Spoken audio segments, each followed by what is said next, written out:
Hello, this is Elon Auerbach and welcome to Mortgage Watch. We've been doing a little series on your life in cyberspace. Since so much of the world's activities now happen in cyberspace, we are looking at cyberspace and its effect on your identity and who you are.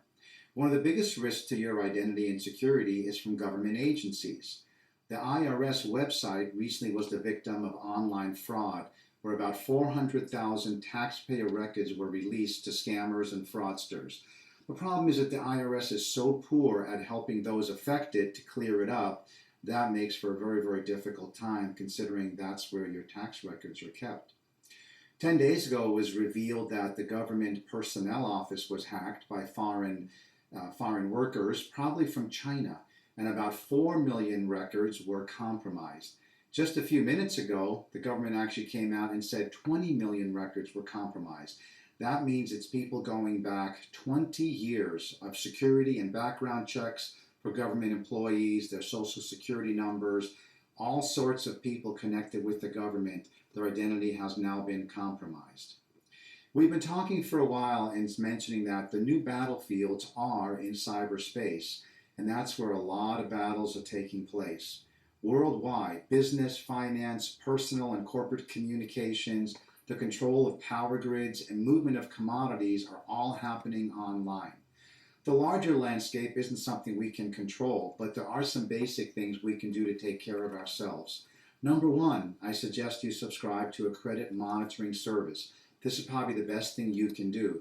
You'll be notified if there's any activity on your account or anyone is using your identity, and that'll help you discover what it is and put a stop to it. If a bank or credit card provider notifies you that there's some suspicious activity, respond to it immediately. Review your credit card statements when they come so that you can take action if you see something that's suspicious. Now let's look at the current economic and financial interest rate environment. Well, there's a huge amount of volatility going on. A lot of it is caused by Greece, and also China's having its effect too.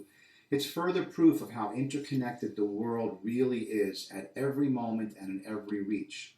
One day the Greek crisis is going to be resolved and everything is great. The next day it's going to end up in chaos. So we keep whipsawing markets back and forth.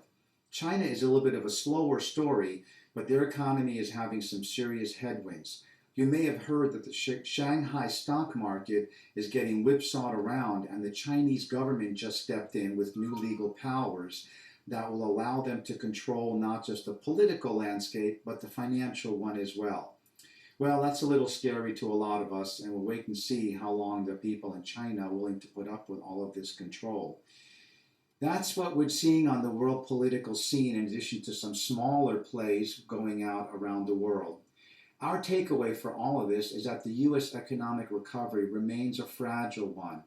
We expect that interest rates are going to remain in their present general range for several months, although given the volatility, things can turn around quickly.